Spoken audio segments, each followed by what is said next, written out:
Hey, Mark here. I just want to give you a quick heads up. Chris Kelly, who is the guest on this week's episode, you've heard him before. He's been on tons of episodes of movies, films, and flicks. He has a podcast called Classic American Movies. In his latest, one of his episodes, he interviewed the writer of Detroit Rock City. So, Chris Kelly, can you tell me a little bit more about this interview you had? Yes, I interviewed Carl Dupre, who is the writer of Detroit Rock City, and he told me about the history of the making of the movie and about how it's a personal film to him, as he is a huge Kiss fan, and how his whole history behind making the movie and how it really is a personal film to him. He talked about where it all started, where it led to, and the original script was actually supposed to be a lot different than the version that we see. So if you want to check that out, just go to wherever you get your podcasts, whether it be Apple Podcasts, Spreaker, Stitcher, Spotify, iHeartRadio.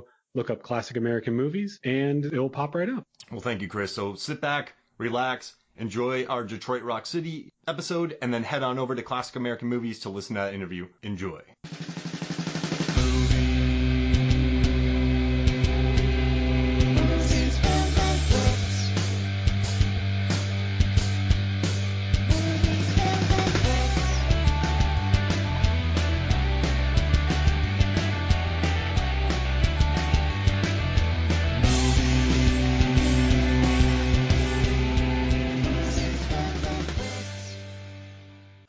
Welcome to Movies, Films, and Flicks. I am Mark Hoffmeyer, and joining me is Chris Lovegun Kelly. So back in 2012, I met Chris Kelly. We were working on a film together, and I walked up and I was calling out names, and then we got introduced, and we were talking, and then I was like, "Hey, Chris, man, could you mind helping me out?" And you were like, "Call me Lovegun." I mean, it could have been the Kiss belt buckle that I had. That may have given you the idea to just go ahead and do that. So I do get upset whenever people don't realize who I am just based on the way looking at me. I mean, come on. His belt buckle was 12 inches by 6 inches long. Like it was absurd. And you're like, "I can't sit down." I'm like, "Yeah, but we hired you to drive."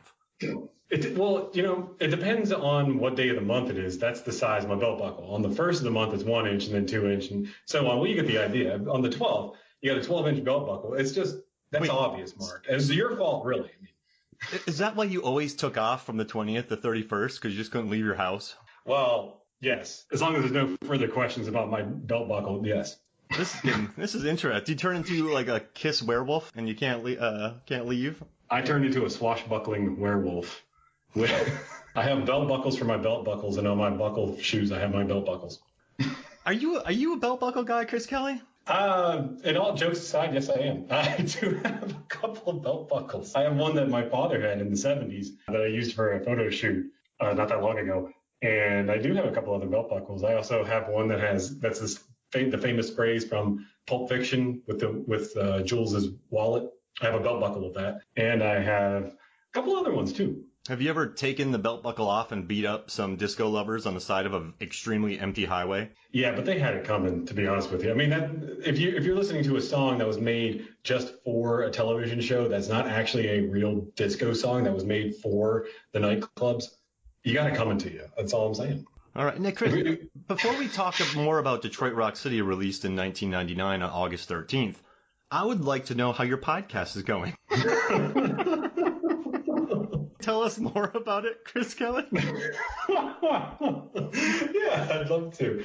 My podcast is actually going along really well. Every week I release one episode. The basic premise of the podcast is that I show my girlfriend, who's from Germany, a different film, and we do a lot of in-depth research, and we talk about them. The idea of the podcast came from a Instagram story that I created where I was showing my girlfriend movies that she had never heard of, and my friend had messaged me saying, "Why don't you make this into a podcast? It sounds like a fun idea." So I did. You can listen to it now anywhere from Apple Podcasts to Spreaker to Stitcher, iHeartRadio. It's on all of them. And I also conduct interviews with people who were involved in making cult classic films, such as I did an interview with Anne Carlisle. I interviewed Emmett Malloy, who did Out Cold. And I interviewed the guys who did the movie Blood Car. Also, Friday the 13th, Part 6. Well, you get the idea of what I'm trying to get at here. But I have a lot of different interviews that are coming out. I'm actually going to be interviewing the writer of this movie, and that episode should be released in the next couple of months. Chris So Kelly, it's all fun. if people want to follow your podcast or you to learn about future episodes, where would they go? I'd say go on Spotify, go on Apple Podcasts. You can also follow me on Instagram. It's CLK264. I post about the podcast on there as well. A lot of belt buckles. Belt buckles and podcasts. That's actually the name of my autobiography. That's going to be on a spoken word album only. And Chris will go to your house and just talk to you about movies if you give him lunch. Specifically belt buckles if you want to give me dinner. Podcast or lunch. He'll talk about belt buckles if you make him dinner. If we're gonna bring grits into the equation, I'm a grit guy as well.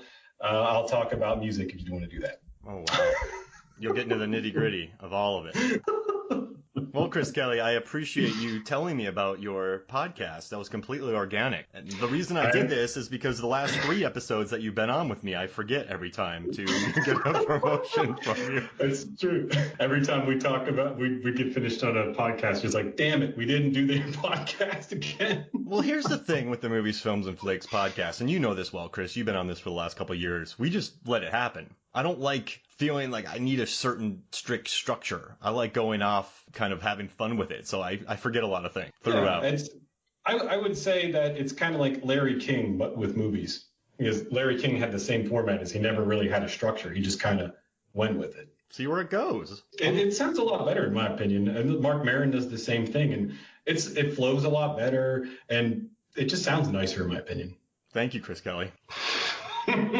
So I got to tell you, I was working in a movie theater in August of 1999. And the theater, and this isn't a knock on Detroit Rock City. In 1999, August used to really be known as the dumping ground of films.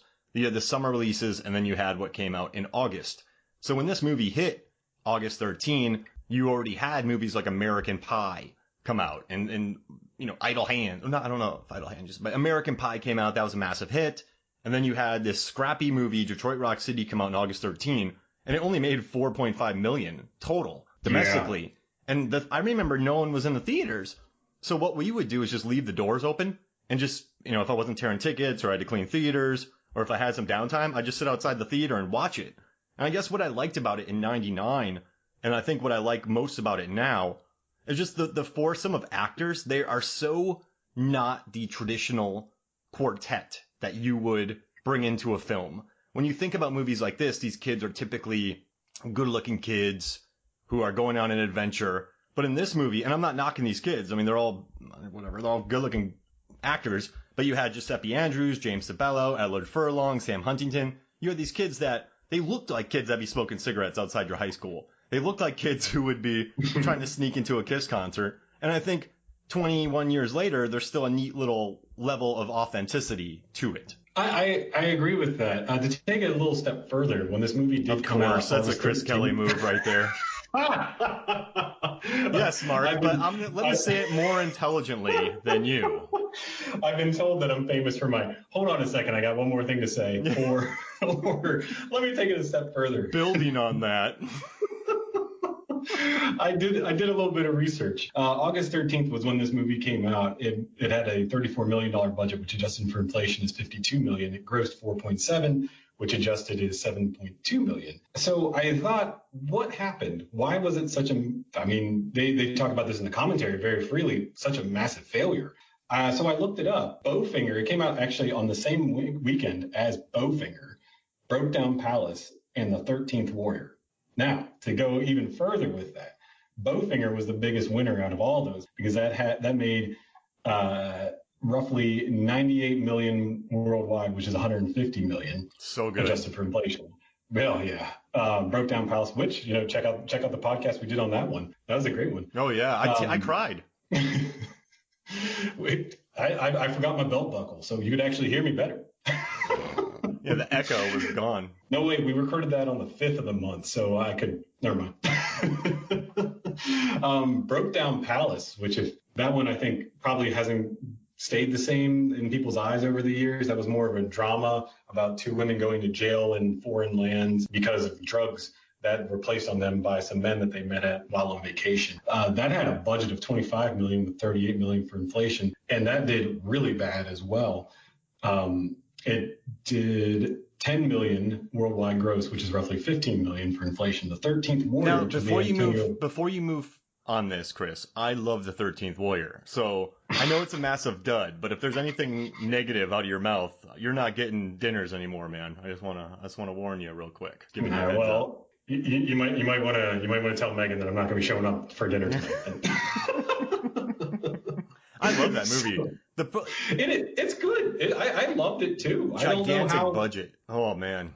130 million in 1999 money, which is roughly 200 million in 2020 money, and it grossed worldwide 66 million. So, which is 101 million roughly for inflation. So I did a little bit more research thinking there had to have been a movie, because there's always a movie that blows everything out of the planet. So people had to have gone to see another movie. Sixth Sense. Other than this. Exactly. Sixth Sense. I was working in the theaters when that came out, and that just destroyed everybody. Sorry, man. I totally wrecked your thing here. I was building on it, Chris. I was building on what you were saying. Taking it a step further. Yes. So, Chris Kelly.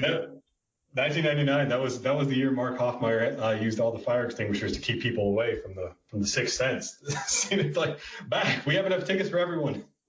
It was insane. And also in July or August, Blair Witch and Runaway Bride came out. Late July. So it was still, theaters were packed for months for those two movies. Oh yeah, because I remember seeing Blair Witch Project in September, and it came out in July. It was still in theaters. I remember that. But I just want to add real quick, just in case people were interested. Sixth Sense had a budget of 40 million, which is about 61 million for inflation, and a worldwide gross of 672 million, which for inflation is about $1 billion. Oh, man, and that movie earned it too. Oh God, yeah, such a great film. I mean, you could talk about that movie forever. It's so well done, beautiful film. I was wondering why Detroit Rock City was such a massive failure, and Sixth Sense, and as you said, Runaway Bride, Blair Witch Project, all those movies literally just soaked all the money from Detroit Rock City. And you know what's interesting too is this is gonna sound bad, but so in '99, I still remember Phantom Menace and all these movies, but I've never seen a theater that's been more packed than when we had Runaway Bride and Blair Witch. And what was crazy was one was in theater 1, one was in theater 8. Those were our two biggest theaters. But when I walked, so I worked like a 12-hour day the first day it came out. All that weekend, I just worked doubles because it was so crazy. But I remember, man, the lobbies, just like it looked like a concert, like a packed floor of a concert. People were lined up 30 deep for concession stands. They were wandering around. The bathroom lines were massive. I mean, it was one of the craziest weekends I've ever seen. And what's nuts is, and this isn't a knock on Detroit Rock City, but weeks later when movies were still selling out, not many people were going to Detroit Rock City. There wasn't even a trickle-down effect. Like, General's Daughter was selling out because the other movies were sold out. And that's why I think it did so well, because no one could get into those, so they just went and saw that. But it was interesting. It was a weird, I'm not going to that R-rated Kiss movies with the kids I don't really know film. But I had fun with it. I mean, for 99, I dug it. It's 90 minutes. It's not much of a job to watch. It was also at the tail end of Edward Furlong's career. I mean, he was the name in the 90s.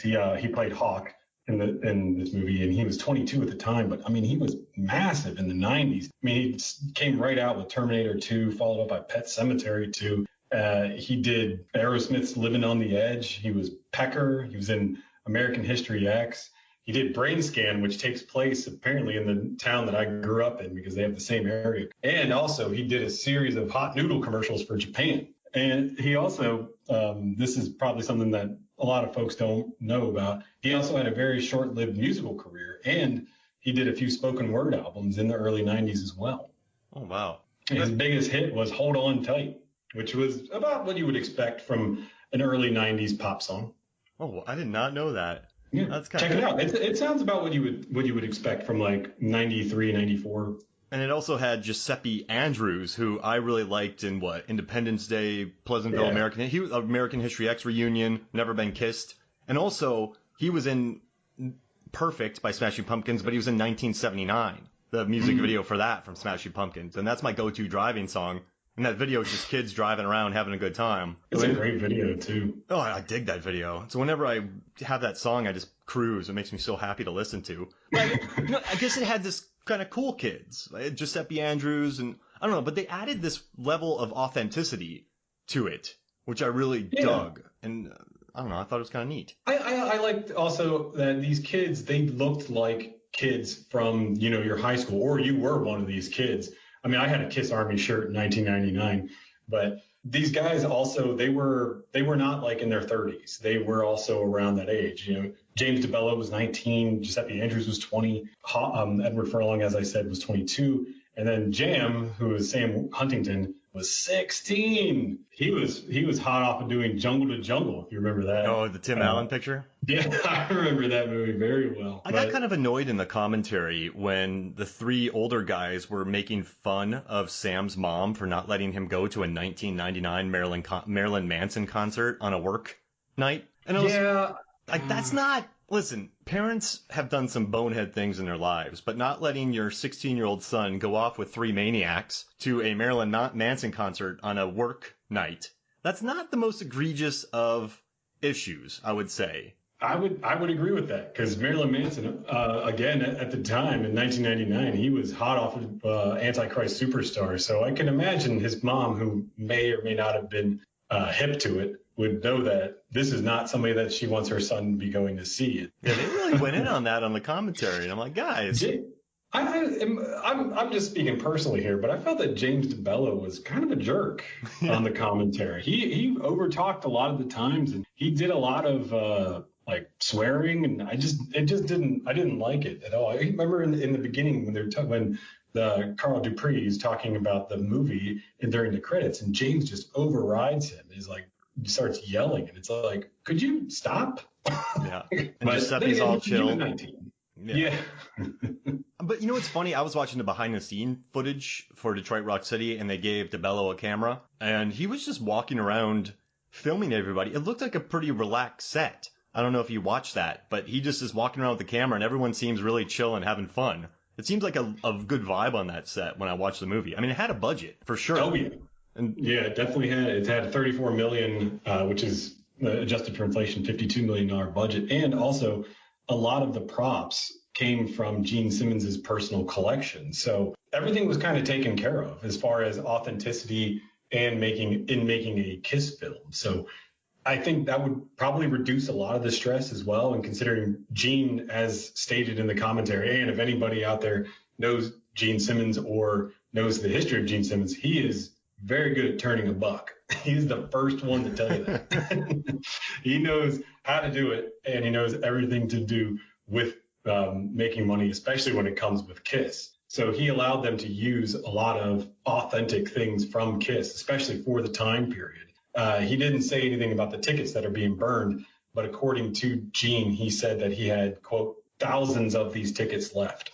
Wow. So I'm sure that those were real tickets from the Alive 2 tour, which is the tour that these four guys are trying to go see. That's neat. That's fun. Yeah. But there's 3 commentaries on this DVD. I mean, this is a loaded presentation. For a movie that was this is the first film to be released on DVD and then VHS. I'd say they definitely set the standards pretty darn high. So I think this movie probably was released on DVD in what? If this came out in August, they used to be a lot longer, so maybe a January release in 99? Probably. I'd say probably maybe January, February probably came out. I remember seeing it everywhere. I remember seeing this movie on almost every shelf. This is when Analyze This was on DVD and everyone was buying it because it was one of the only movies on DVD. And then there was Deep Blue Sea, which I still own and I love. But I still have my copy too. Yeah. This was everywhere. I remember seeing this DVD everywhere when it came out. And I mean, the poster art's a lot of fun, and I don't think I bought it, but I remember just watching it and thinking, this is a good little picture. It's fun. But it's now I do think this suffers from something traditional that happens in a lot of films. The original cut of this was 3 hours, and the director Adam Rifkin, who was known for writing Mouse Hunt, who wrote Small Soldiers and directed the Charlie Sheen classic The Chase. Yeah. He had a 3-hour cut and he cut it down to an hour and a half, which it does feel at some points a little not disjointed, but another 10 minutes do you think could have done, or am I wrong here? No, I think you're right. I think that we could have used another 10 to 15 minutes. I personally would have liked a little bit more with Lin Shaye, who plays Jam's mother. I would have liked more with her character. I watched the whole disco scene on the highway uncut, which you can watch on the DVD, and I'm okay with that being trimmed down. Yeah. Although it is good. They're not lying when they say that in the commentary, that it's great stuff, but it really isn't necessary. It doesn't move the story along. I would like to see a final cut of this movie, which Adam Rifkin, I don't think he's ever going to release because there's no demand for it. They didn't even do a 20th anniversary release of this, really. He wrote something, though, when there's a bunch of interviews with him, and they're like, hey, how'd this movie come out? What do you think it came out to be? What do you think about it? And he said, I wanted to make a 70s-style teen comedy that would cataclysmically fail in its initial run at the theatrical box office, but then steadily grow in popularity on DVD and cable, and eventually become a seminal cult classic enjoyed by legions of teens and young adults alike for generations to come. So yeah, I guess I achieved it. Yeah, I'd say he nailed it. Yeah, and then I one thing I do like in his commentary, because he's very thorough in it, I like how he talked about in those key years everything is heightened. Things that grown-ups don't see the inherent value of having enormous meaning to you. So you when you're younger, I remember when I was younger and I knew a movie, I was just a massive movie nerd, and I knew like any movie was coming out that I was excited for, it was a massive event. Like I was like, oh my gosh, it's coming out. I gotta see it. I gotta go opening weekend. I gotta be ready for it. I gotta get my seats. We gotta get there early. I think going to concerts or seeing this and something you love, and it seems so much more heightened. And I think that's why the editing and tone and world of this seems more heightened, which he did on purpose just to make it, because that's the way kids see things. I mean, at the end of the day, these are still seniors in high school, so they're still. I thought it was kind of neat. I liked how everything does seem heightened, or at least tried to seem heightened in this. Yeah, and also to go with the coloring, the lockers in the high school that they use, they're originally blue, but they had to change them to be orange. And even in the hallways, everything was changed because that was the look of the 70s, where everything was shining and happy, and that's the kind of look that they were going for, which I loved as well. I gotta say, my favorite moments in this movie are the little character beats that I dig. So I like in the beginning when Giuseppe, I gotta say their names here. Let's see, Giuseppe and Trip and Lex are going at each other about like their moms, but then Hawk is like, your mom's great. Like without her we couldn't do this, and without your mom we couldn't have done that. Like stop going at each other. And I guess there's a deleted scene where he talks about how his mom died when he was born. So he's like, I would love to have your mom's. Like that. I wish that would have stayed in. Just little character beats that made it more. That made you like these kids a little bit more, if that makes sense. Rather than a priest getting stoned on mushrooms, eating pizza grossly. I would almost want, I don't know, I think that's what makes some of these movies good. You think about Dazed and Confused. I like just hanging out with those high schoolers. When you think about, let's see, what else have we talked about? We've talked about, Idle Hands. There's some really laid back kind of moments that allow you to get to know the characters. I almost wanted more of that. I don't know how you felt. No, I agree with that. You like to see these little ticks that each character has. That way it adds more authenticity to them. I really enjoyed. I thought it would have been a better choice to leave in the line that Hawk says to that lady at the bar when he says, my mother had a heart attack while she was giving birth to me. I liked having little things like that because it really does add more to them, and it explains more about their characters almost. And I would have preferred to have some of those, but at the end of the movie, I mean, if it's 3 hours, then I don't know if a 2-hour movie would have been better. It's kind of hard to judge those things, really. I did send you a text message when I saw that it was 90 minutes long, and I was like, "This is amazing, Chris Kelly. I'm so happy right now." But the flip side, there's 3 commentaries. Jeez Louise. And the most information you'll get is from Gene Simmons.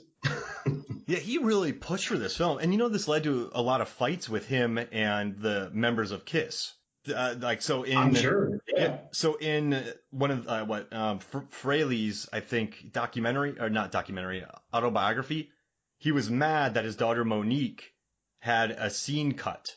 So he was saying that maybe Gene was responsible for that, but an hour and a half of stuff cut the floor. And then, let's see. And then they had a thing where he had them take out a scene where the kids meet us backstage because, according to him, Ace and Peter can't act. Reads another passage from Makeup to Breakup. Then he told the other producers and the director that Ace and I were like children and needed to be kept on a tight leash. So they ended up, in their autobiographies, they end up talking a lot of smack about each other over this film. Yeah. I mean, Gene is definitely known as the businessman of the group, and he's the reason why probably anybody really. I mean, he's the first one to say that he's the reason why Kiss is the way Kiss is, and people know that. I don't know. He seems more business oriented to me, so he wants to have things down to a structure. So he recognizes the faults that all the other members have. So he wants to say these things, but I don't know if he really had, well, he would have had creative control over the cutting room floor, but I don't know if it was him directly who said, cut that scene out that has Monique in it. Yeah, because I mean, an hour and a half of stuff got cut. I think if her scene was the only one that got cut, maybe. Yeah. 90 minutes hit the floor. Yeah, that you got a whole nother movie here, man. Yeah, Chris said that in his book Makeup to Break Up My Life in and Out of Kiss. He said that when they started making the movie, Gene started really messing everything up. So these guys, it's I don't know, they didn't really seem that angry when they were talking, but it's interesting reading their quips from later on in their books. How would they expect the movie to look otherwise? Like, what are you expecting? This isn't a movie about Kiss. This is a movie about Kiss fans going to see Kiss. Mm-hmm. Yeah, you know what I'm saying? Yeah, no, I know exactly what you're saying. I just like that they were fighting later on, and so in their autobiographies, they were just talking tons of crap to each other. I'm sure the DVD sales settled that qualm, but I mean, I remember this movie being fairly popular amongst the DVD sales and rentals, and I remember I bought the soundtrack through BMG Music. So nice. I mean, dude, this is a stacked soundtrack. I mean, you have Cat Scratch Fever, almost tons of Kiss songs, like Lights Out, Jailbreak, School Days, Shout Out Loud. I mean, they got the Ramones on there, Iron Man. It was the first time that I heard Running with the Devil. Oh, nice. It was the first time I heard that song, because I was not, LimeWire wasn't really a thing yet, and neither was Napster, so I couldn't really go online and look for music. You were just on the mercy of someone else having the CD, or you would go to a CD store, and hopefully the guy who was running the cash register, if he wasn't too high, would reference a couple of albums for you to look at. And also Fox on the Run is on this one, the soundtrack. Yeah, I mean, that's a great song. A bunch of Ramones. The money, that's why this movie probably cost $35 million to get the rights to a lot of these songs. I'm sure, yeah. Oh, gosh. And not only that, but Kiss alone to get the registered trademark for that, because in the commentary, the director Adam Rifkin talks about how the name Kiss and everything about it is very hard to get, or at least to get within a reasonable price. So whenever he first read this script, which was made several years prior, he said, this is a great idea for a movie, but I don't think we'll ever be able to make it due to the trademark of Kiss. So luckily they got Gene Simmons to get on board with this. Man, yeah, they kind of needed him to just afford this thing.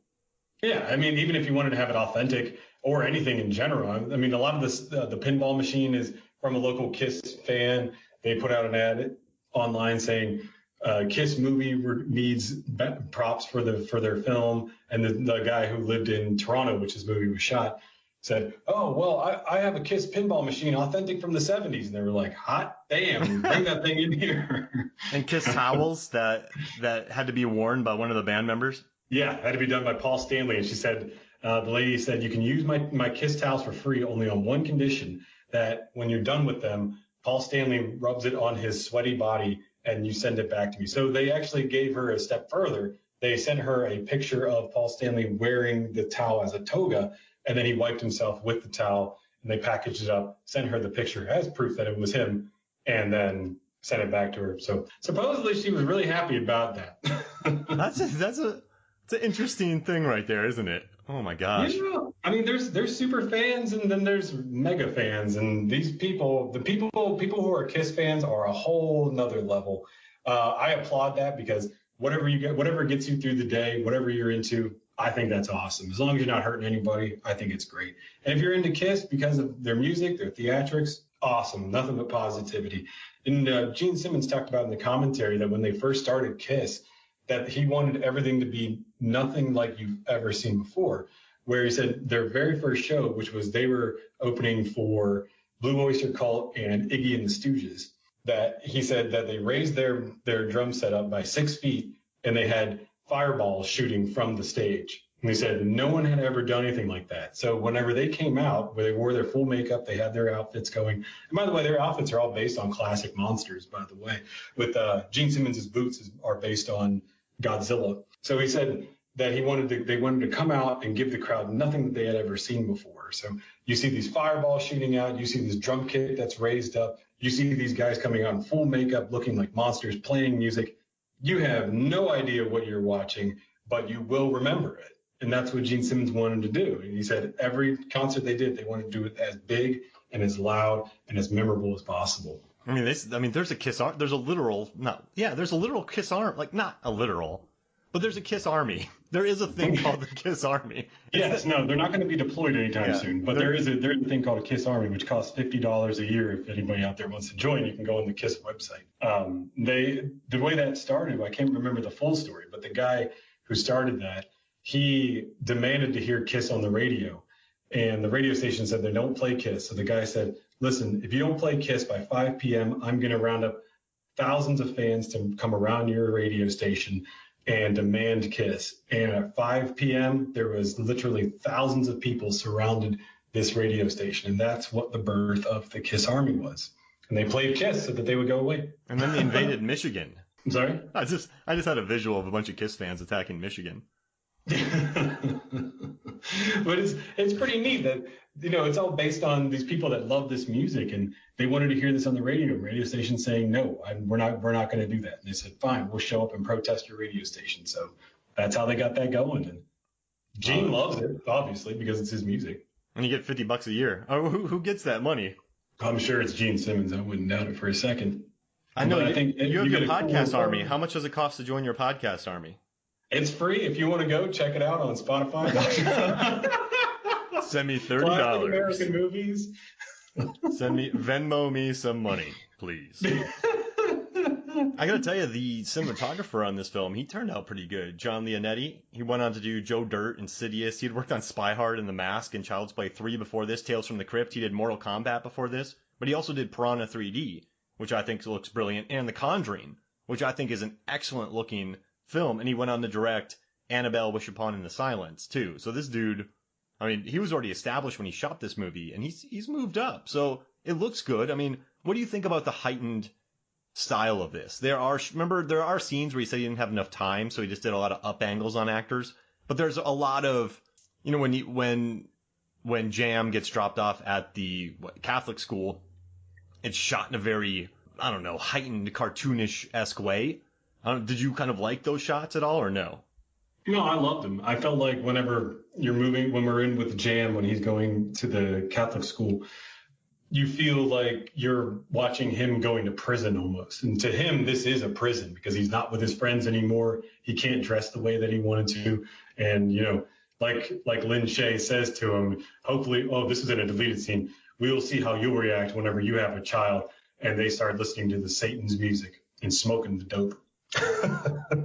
And I like that they had to build that gate outside of the place just to make it look scarier. And it was as big as the frame. I love that. And I love their 1 foot miniature that they used as a giant sign. I dug that. I like things like that. I like to go online and see if anyone's selling those props, because sometimes these guys have these props and they just don't care about them anymore. There's prop warehouses that are dedicated to all these things.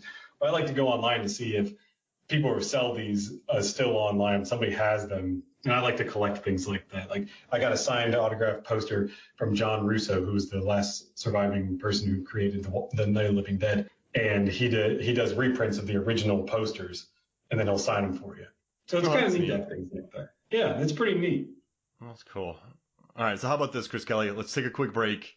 Wait, Chris Love Gun Kelly, and then when we come back, we'll talk more Detroit Rock City. How's that sound? That sounds awesome. All right, we'll be right back.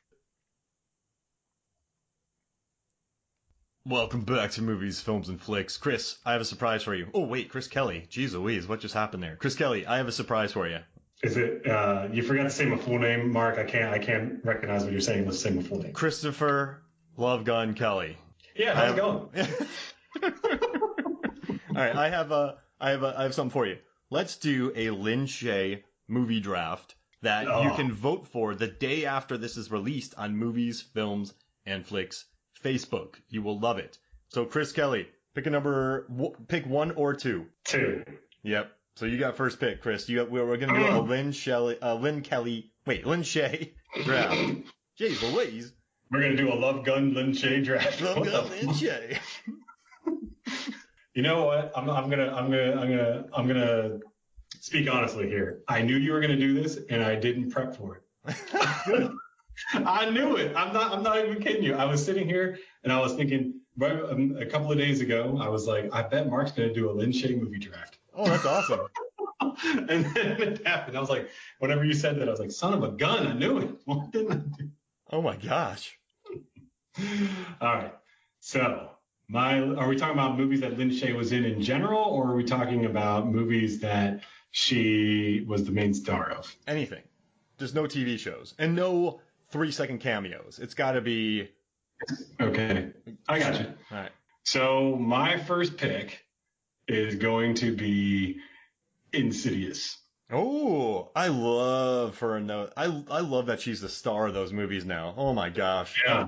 You and I talked about how they were doing a spin-off with Specs and Server. Is it Specs and Server? Or is it Specs and Tucker? Specs and Tucker. And she was going to be the lead in those. And I said that idea, and that was going to happen. I'm not sure if that's still happening, but I love that idea. Well, they did the third and fourth one she's starring in. Or you're saying you want the Tucker and... Oh, it's Tucker and Specs. Yeah, Tucker and Specs. Did you... Because she starred in 3 and 4. She was the main hero. Is that what you were saying?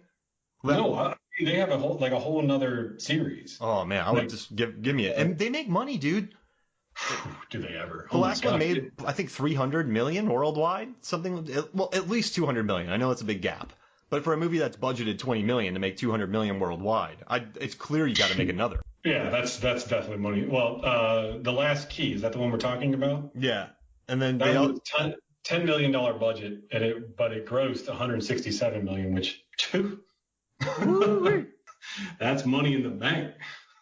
All right, I'm gonna go super obvious and just do Kingpin because that's one of the most memorable.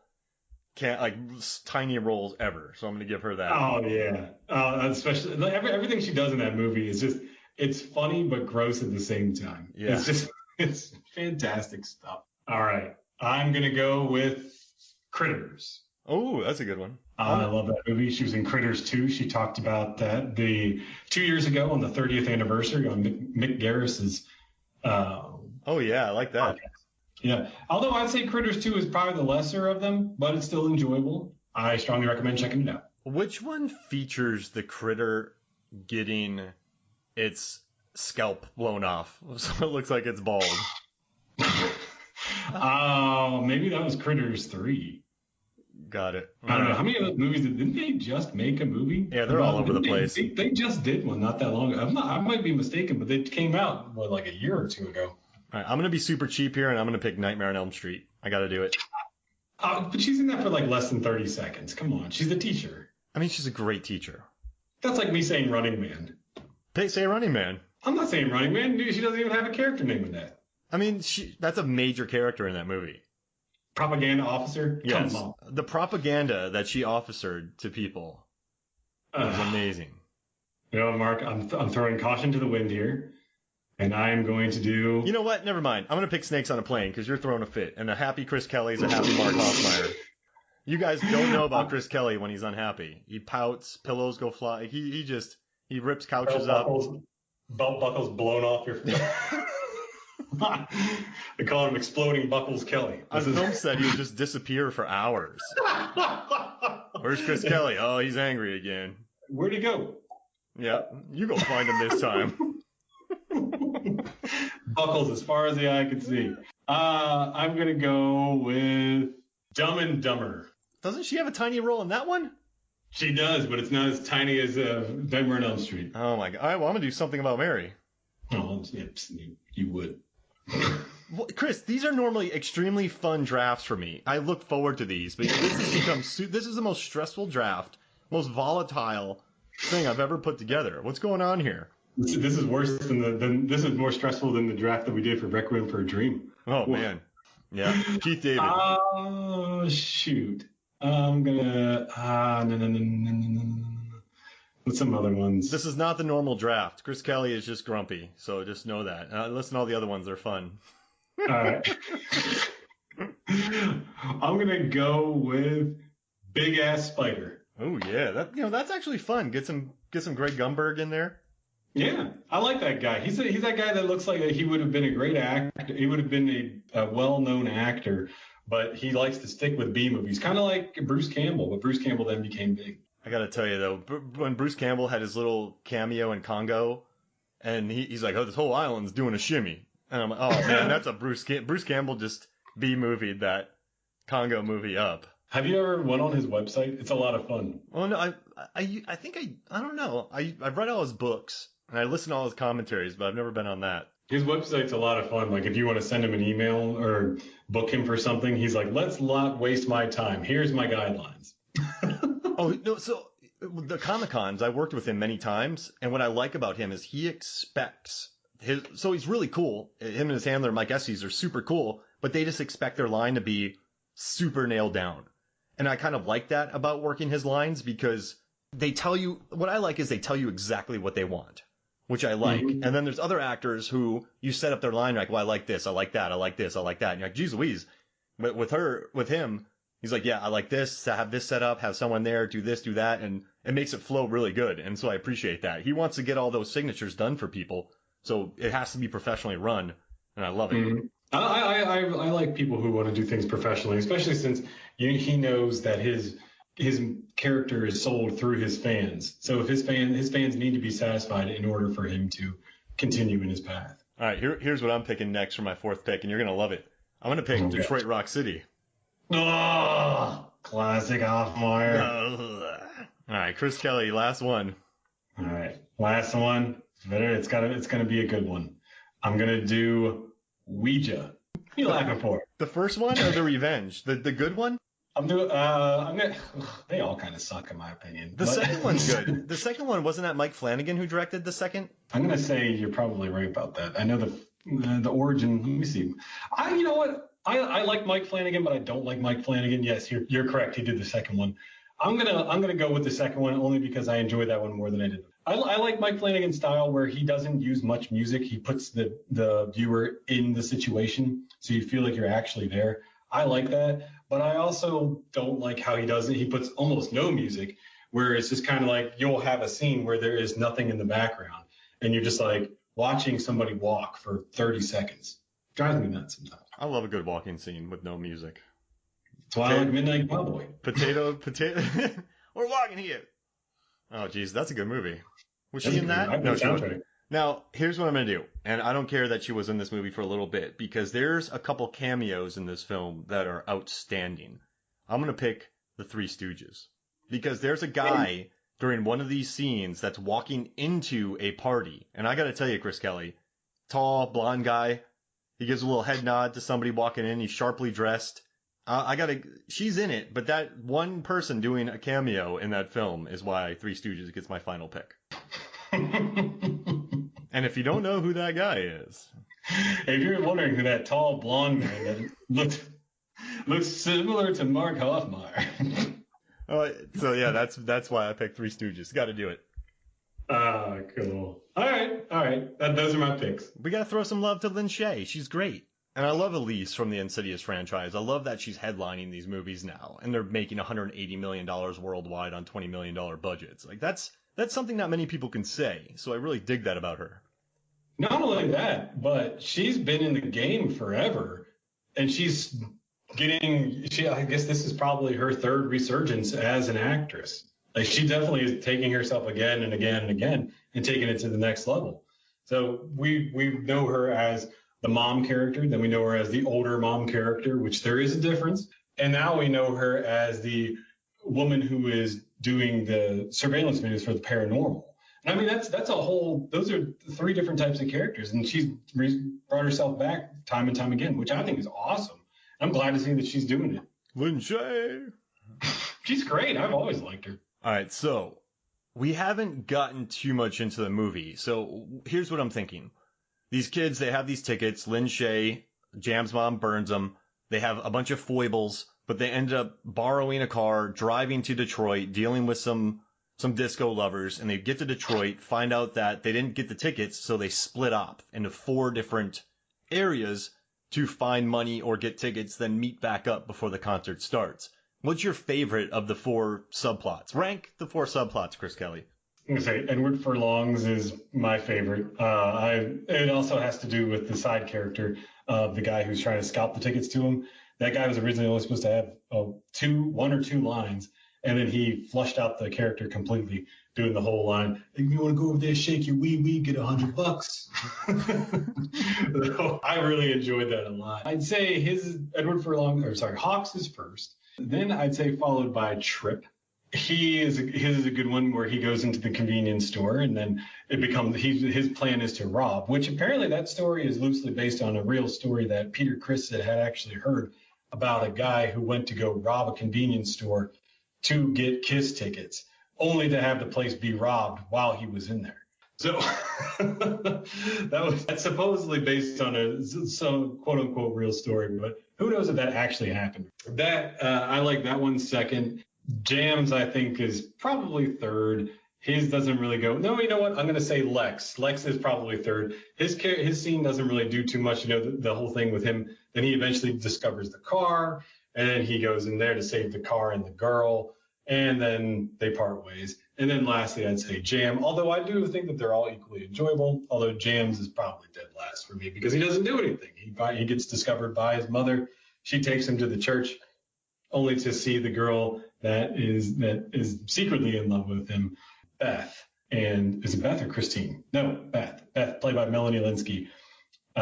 She discovers him, and then they do their business in a confessional thing, and then he gets the priest all creepy going. I guess. All right. So for me, let's see. I guess I give number 1 to Hawk.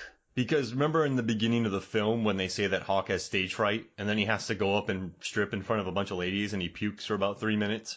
He says in the commentary, Adam Rifkin, he said he wanted to make it clear that it wasn't the booze, it was the stage fright. Yeah, so I was like, I don't think that translated. Yeah. I guess remember in the beginning of the film though, they say that, no, not in the beginning, when they're in the car, they say that he passed out. And so I guess they built towards that and they tied those loose ends. He gets over his stage fright. And then I like the whole thing with Trip. I guess I'll do Trip too, because Trip says, I'm just riding out until I can drop out of high school. And then the robber comes in, says the same exact thing. I still don't know how he gets the gun from the guy. They never show us that. No, he gets the gun from the guy because the guy, whenever he says, show me your gun, he's like, you show me yours. And then the guy puts the gun to Trip's forehead. So Trip pulls out the Stretch Armstrong and he starts laughing. So then Trip grabs the gun. The guy stupidly grabs the Stretch Armstrong and then it stretches. So then Trip lets it go. It smacks him in the chest. He falls backwards into the Little Debbie display, which I'm not sure how that would actually knock you out. But that's how it happens. And he's like, he has the gun and the girl goes, oh my God, what's your name? He's like, call me Dr. Love. Oh, yeah. If you ever see him again. I do like the line when they're talking about the guns, and what does he say to him? He said something about, he's like, I don't think you have a gun. He goes, neither do I. Something. But he says he wants to drop out of high school. The robber says the same thing, so maybe that'll set him on a different track. And then I guess I got to give it to Lex because there's a throwaway line in the beginning of the film where he says he hates dogs, and then he ends up teaming up with dogs to defeat those 2 guys and save Natasha Lyonne, who stole their vehicle, and they're about to do some terrible stuff to her. And then I guess at the end it's Jam because he, like you said, he doesn't do it. It goes nowhere. He gets the speech with his mom. He yells at his mom, I guess, and says, blah, blah, blah. And then Lin Shaye crushes it when she's like, they grow up fast. She showed some humanity there. So I like that they established tiny little things in the beginning of the film and had them resolved. I mean, I don't know if they establish it too well, but if you pay attention to it, they see it. But I guess I got to give it to Hawk and Edward Furlong. It's just a weird scene. And then he gets with Shannon Tweed, and she's like, that's why I get cast in every single role. And it was kind of weird. She was like, oh man, she called him premature Peter. And then he looks at her and he goes, yeah, you've seen me and my dick throw up in one night. And I'm like, geez Louise. Let me tell you about my dead mom. Yeah. Jeez, that was an interesting conversation between them. But I don't know. Sometimes I like it when none of these adventures really stretch out too long. Would you have liked to see them fail more? Would you think that's in the 3-hour cut? Should they have gotten there sooner and then had an extra 10 minutes where they're fighting for more tickets? Do you think that's enough time? What are your thoughts on that? No, I think that was accurately put, because if they did stretch it out too long, I think that, well, I know I would think, but I think audiences in general would have thought, okay, can we get on with this? I get it. They failed. I think having them do one task each is a lot better. If we had, say, I know originally what was written out was Lex takes Christine after he saves her from the chop shop guys. They have this whole big moment where they kiss and everything. They kind of condensed it all. I think that would have been a little bit better, but I think we're okay with not having to flush out anymore. Shannon Tweed, she was hired not only because she has 2 of Gene Simmons' kids, but because, 1, according to Adam Rifkin, she's an underrated actress, and 2, she's beautiful and perfect for the role. And I just love in the commentary, she's like, yeah, I get cast for this all the time. This is what every role I get. She's good, though. I mean, I think she's good in what she does. I mean, actors need to realize that, well, people in general should understand that if you have a certain look, or if you have a certain feel about you, use that to your advantage. Does that make sense? Yeah. That's good. I mean, use it to your advantage. I mean, Mickey Rourke, when he made a comeback, he came back as quite possibly Mickey Rourke, just a washed up former star, which is perfect. I love the movies that Shannon Tweed was in. So if you look at IMDb, and no, exactly, and I'm just kind of going off what you were saying, the role she took, like with Mickey Rourke coming back being Mickey Rourke, wrestler. That's basically him, right? Boxer. He was a boxer, and then he had that career, all crazy life, wrestler. Darren Aronofsky.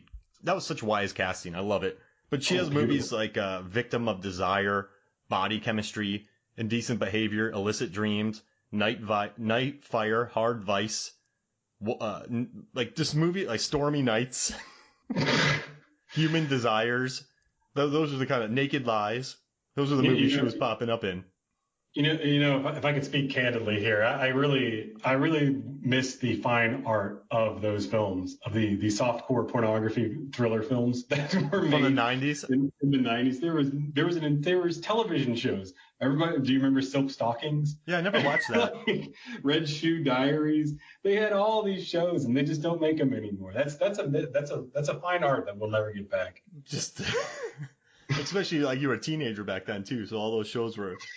Yeah. Oh, they were all on USA Up All Night, hosted by Gilbert Gottfried, and every kid who was a preteen to late teen was sitting right there on Fridays nights watching that, just to see these horrible films. I mean, are they? Oh, so okay. I have a question. Are they horrible, or do they know exactly what they are? Oh, they know exactly what they're doing. That's why with these Christmas movies that come out now, so many people say, oh, they're terrible, they're horrible. But there is a formula for these movies. They know what people want to watch. They know that they don't want the conflict to be too out there. They want it to be familiar so that they can just turn off their brains and watch a reporter stuck in a snowbound town finding love with another reporter, but they're lying to each other. Like I guess there's an art to making these movies. I guess. Yeah. I think the best one I saw, I believe it was called A Nashville Christmas or Smoky Mountain Christmas, about a country star who leaves the big city to go back to Christmas in the small country town that she's from, only to be snowed in. And then she sees her high school love, and then they fall in love all over again. Come on. It's fun to watch these things. Come on. And people make fun of them. Oh, they're so bad. But I'm telling you, dude, there's a formula. They shoot if you and I worked on these, we could probably knock out 4 in 2 months the way they shoot. I mean, they are a machine. We could probably do 6 in those months. A little bit of truth here. I worked with a guy who produces those, and he told me that he is constantly cranking them out. He said there's like you said, there's a formula. They do it, and they just keep doing it because people love watching them, especially around the Christmas time. The Lifetime channel constantly plays them 24 hours a day for an entire month. And then to go with Freeform does the same thing, but then they mix it up a little with teenage Christmas movies as well. And I like that they hire the same actors because they know the drill, but they also get a lot of people from soaps because soap operas move so quick that you just have to shoot. Man. We need to shoot 90 pages today. I got it. It's fine. It's nonstop. I love that. Would be my ambition, to be a soap opera star. You're guaranteed work for the rest of your life. I mean, there's people. Look at Susan Lucci. She can't stop. I would have 8 twins. But all 8 twins are just me. And people think I die, then another person pops up. Wait, it was you the whole time? Where's those kids from Raising Arizona? What are they doing now? Oh, I like Raising Arizona. Yeah, but there was 6 of them. Or was it 6 or 8? Wait, Raising Arizona? Oh, yeah, I got it. I was thinking the whole movie's about stealing a baby. I was thinking about that TV show. Oh, Raising Hope. Yeah, Raising Hope. That one's fun. That was good. Yeah, starring Garrett Dillahunt. I can't remember his. He was really good. He's a very, very versatile actor, which I don't think he gets the recognition that he really deserves. And then we have, I can't remember her name, but the lady who's in the Goonies. Martha Plimpton. Yeah, she was so good. Dynamite in that show. That My Name is Earl, I think, would make for a fun back-to-back watch. Those two. Yeah. I never got into My Name is Earl, although I did watch a few episodes here and there. But I really liked Raising Hope. I thought that was a fun show. I know that he got into he had a coma in one of the My Name is Earl episodes, and he went to a dreamland. And I'm like, yeah, I can't do this anymore. But I like the first 2 seasons where he's trying to right wrongs. I don't remember. And Jamie Presley's in it. She was funny. Of course, and she's gorgeous to look at. So. Not another teen movie. I love that film. Yeah, which also was co-starring the guy who played Jam. Oh yeah, you're right. Stop.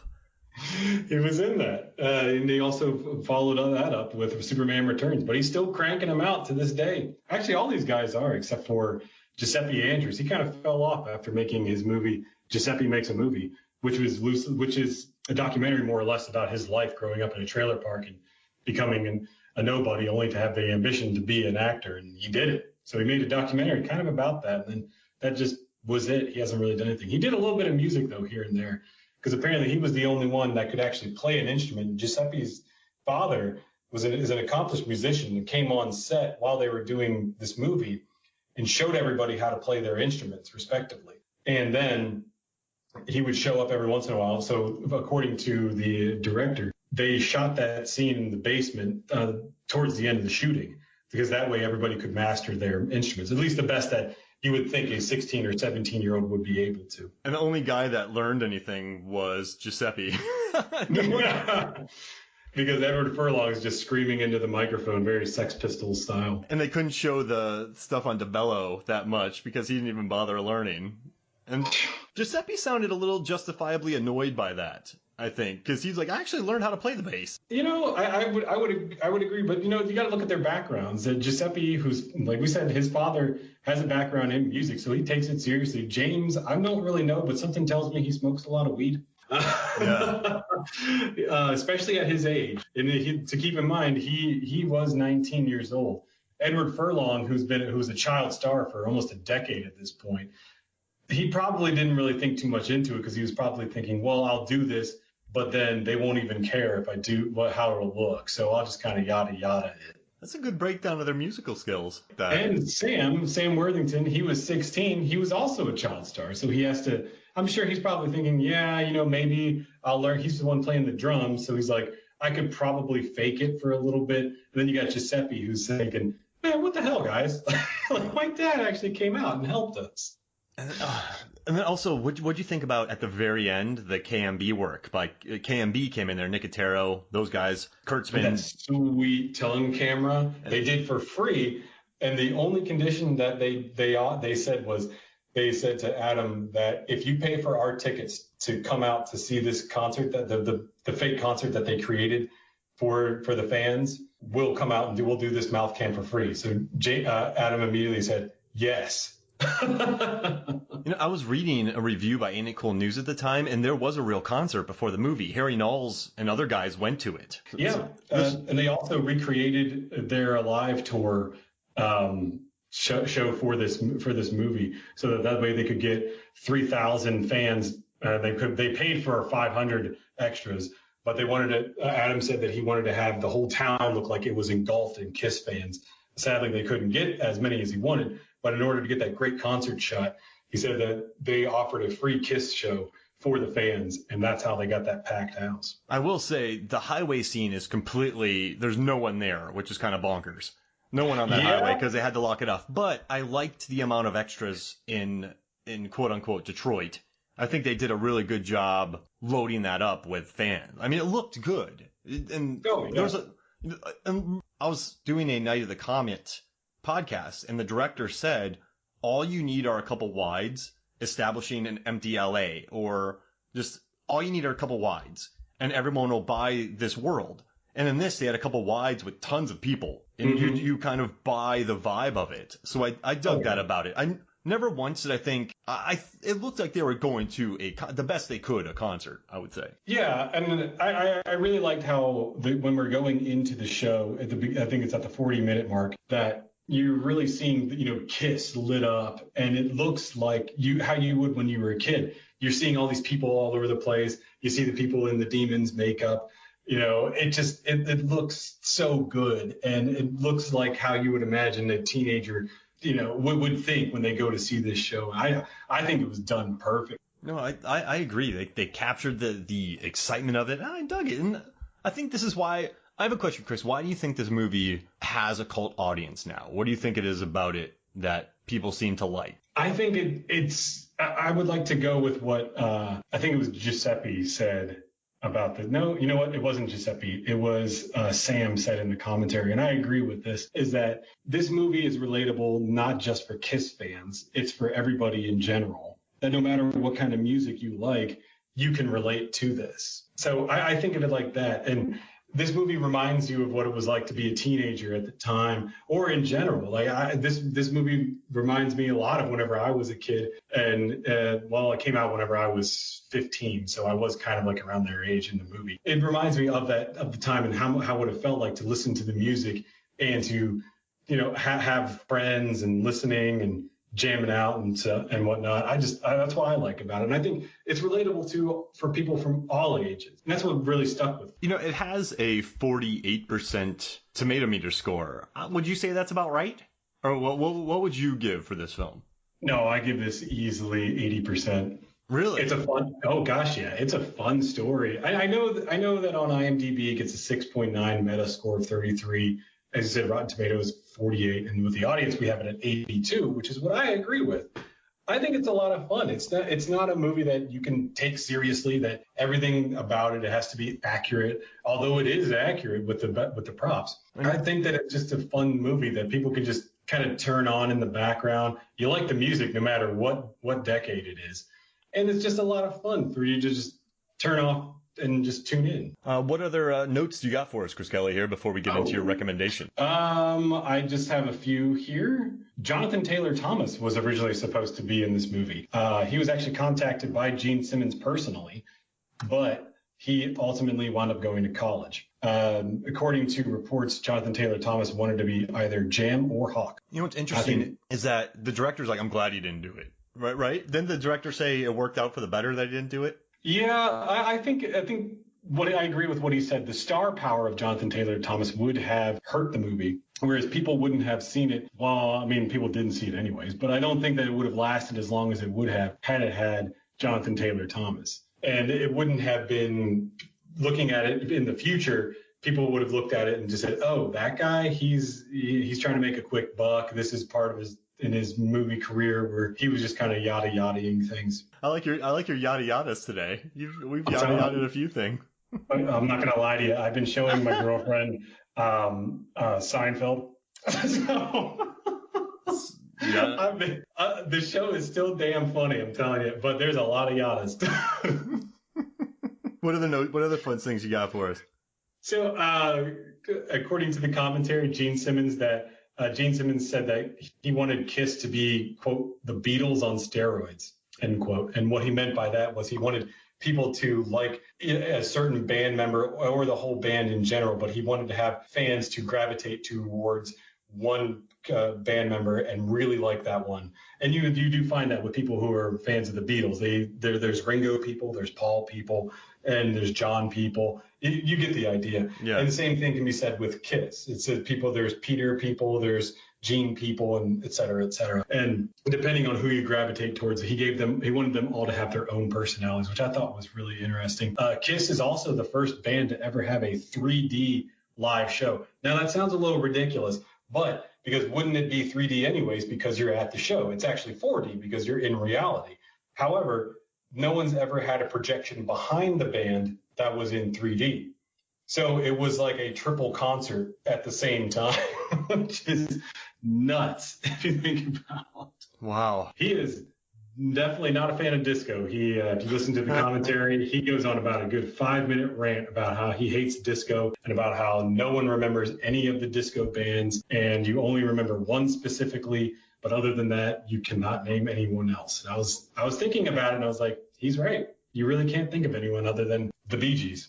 Didn't they put out a little bit of a disco song though, years later? Yeah. They did in 1979, I Was Made for Loving You, which was their biggest hit, quote unquote, biggest hit, depending on who you're talking to. I don't really like that song all that much. I've never been a big fan of that song. I've always liked the Destroyer album, so I can't really say much about it. I also loved Groom Service was always my favorite song. But what's your favorite Kiss song? Oh, geez Louise. I don't know. Rock and Roll All Night. All right, so here's the thing. It's super basic, but it's just it makes sense. I just want to rock and roll all night and party every day. I don't know. And also I love when they talk about it in Role Models, which I love is a very Kiss, which a movie like Sean William Scott and Paul Rudd love Kiss in that movie. But I just I want to party, I want to party all night and party some of every day. I don't know. So that's got to be it. Super basic. I mean, it's a classic for a reason. And it's such a great arena song, and it's such a smart business move to make a song called Rock and Roll All Night. Oh, yeah. I like in Dazed and Confused, whenever they did the 1994 remix, and you see Amelia Jovovich driving down the road, and they have the two statues in the back of their car with the Kiss makeup. Yeah.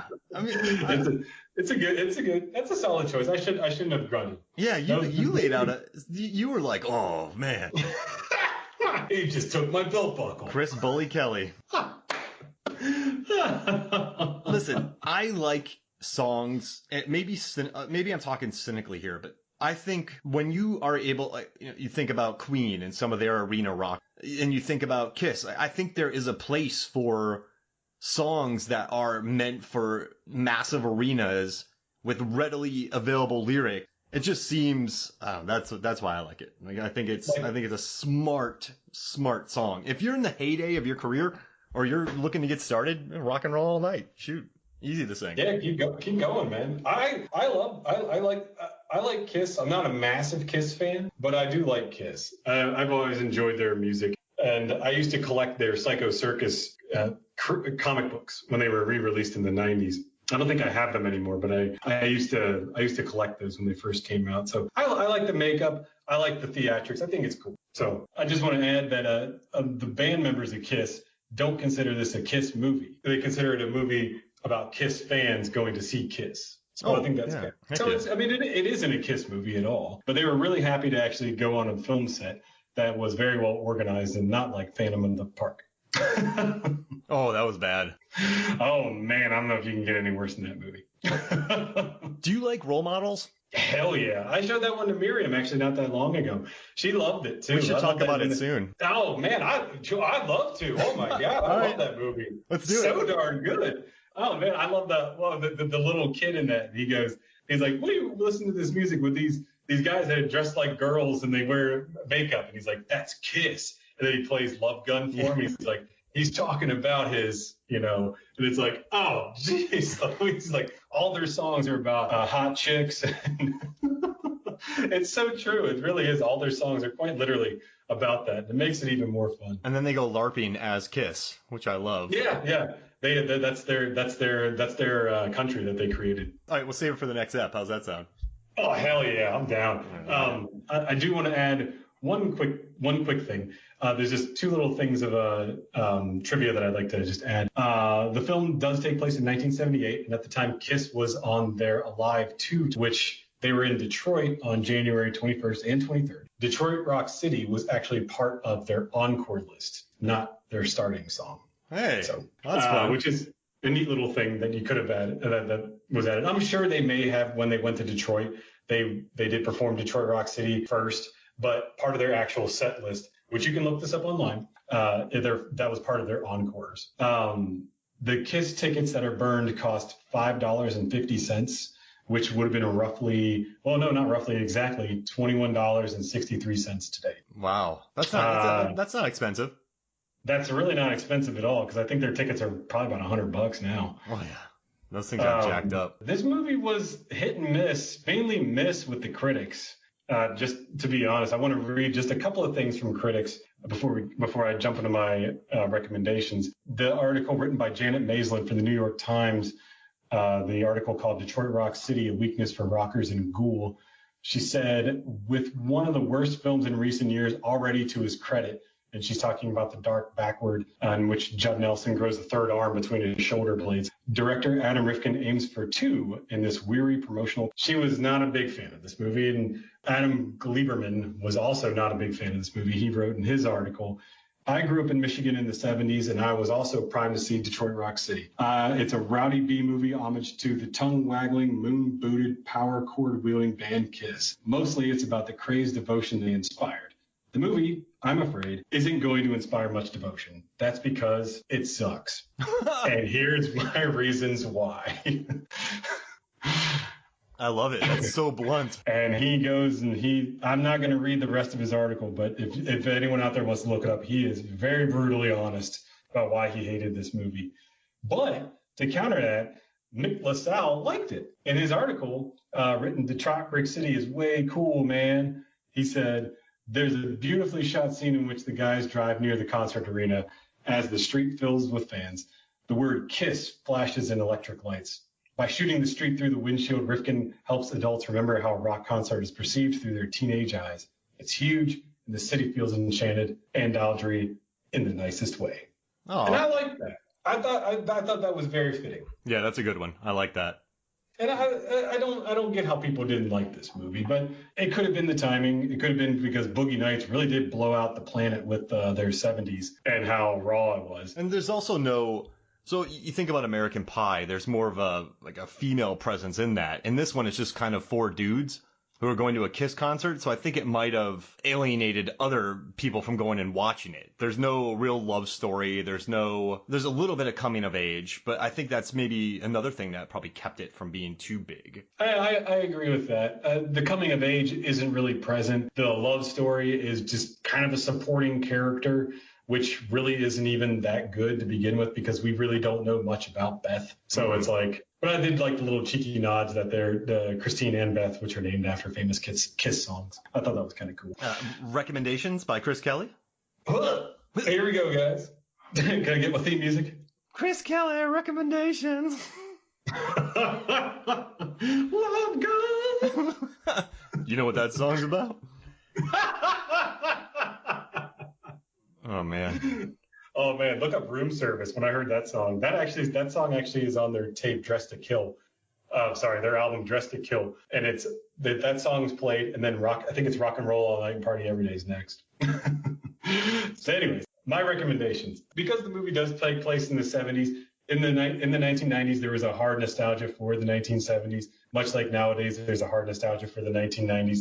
And then, of course, in another 10 or 15 years, there's going to be a massive nostalgia for the 20s, the 2000s, and 2010s. So during this time, there was a lot of movies that came out. I can't name all of them, obviously, but one of them that really stuck out, other than Detroit Rock City, was a movie that was based on a very real crime that happened that in many ways affected many people in the entertainment industry, and over the years hasn't gotten a lot of notoriety, hasn't been recognized over the years. And that movie is, of course, Wonderland. Ooh. That is a phenomenal film starring Val Kilmer as John C. Holmes. Yeah. And you can take a wild guess as to what the C stands for. He's a famous porn star. And it's all about his drug addiction and about how he teamed up with mobsters and the whole murders that happened on Wonderland. And it's amazing. We see Ted Levine playing one of the best police officers ever. He has one of the best quotes, which I said numerous times.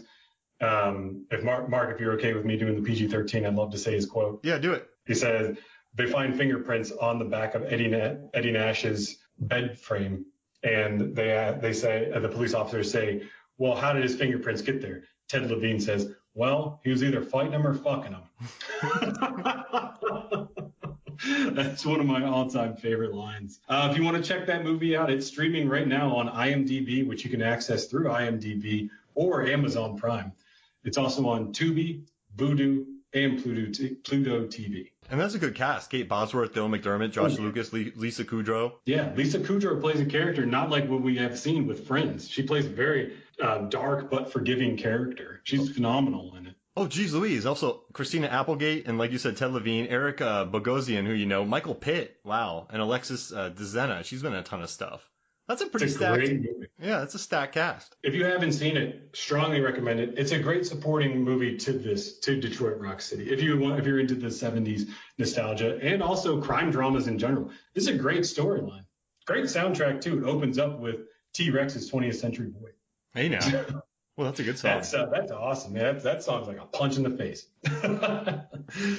And that song's also in Detroit Rock City. Oh, is it really? Yeah, I believe that's whenever they're at the high school, whenever the kids are smoking cigarettes and Edward Hawk, played by Edward Furlong, says, why don't they tell these girls disco sucks? She's like, don't stare too hard, boys. Your eyes might fall out.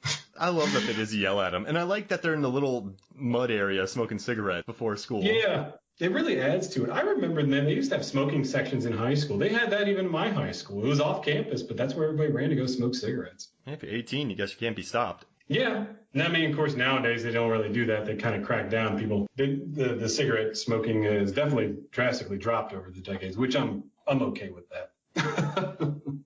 My other movie that I recommend is a movie that came out in 2009. Not so much in the 70s.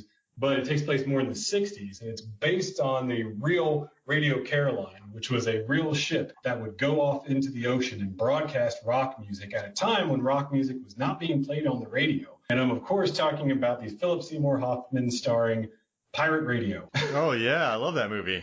It's a great film. He plays a character as the Count, who's kind of like a shock jock, I guess you'd call him, a little bit. But it was the early days of things of that nature. He plays the character who gets a ship, goes into the ocean, broadcasts rock music so that people can listen to it. And this is a lost art that's really hasn't happened, an art that's been lost over the years, where there were real renegades out in our time that would do things such as they would get a ship, go out into the ocean where they could not be arrested and broadcast music that was not being played on the radio.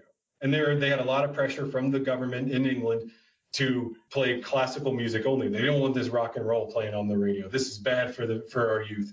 So what did they do? They did it themselves. And I love things like that. So I say this is a great follow-up to Detroit Rock City as well. And it has Bill Nye in it. It doesn't get any better than that. He's great in everything he touches. I love that guy. He's in everything. Rhys Ifans, Kenneth Branagh, Nick Frost. I love the cast of this movie. Kenneth Branagh. I recently started getting a fondness for Kenneth Branagh. I think that man is amazing. And I really feel bad that I didn't get into him earlier. Yeah, he's been crushed. Like, we saw, Hamlet, his adaptation of that was really good. I mean, the dude can act. He's amazing. He's really good at directing. Although you can tell whenever he's directing the camera because he gets a lot of close-ups on himself. Closer on me. What? I mean, I loved what he did with Murder on the Orient Express. But I tell you what, if he could bring that camera back about a good 2 feet, I'd be okay. What's what happens when you shoot on a train, Chris Kelly? You need to move that camera back. Where? No, I'm joking. You can move everything. What do you think this is? A film set? We're on a real train. What? Authenticity. Yep. Oh, brother. Chris Kelly, when you shoot movies on a train. Well, you could do the long lens. Those are real snakes and real trains. Yep. But yeah, they could do a long lens, but I really I'm not dogging Murder on the Orient Express. I love that movie. I really like that one a lot. I loved everything about it. I think it was shot beautifully. I really dug his mustache, although critics were kind of split on the mustache. But I did like how Kenneth Branagh paid tribute to Agatha Christie, how she really wanted that mustache to look. So I really applaud him for that.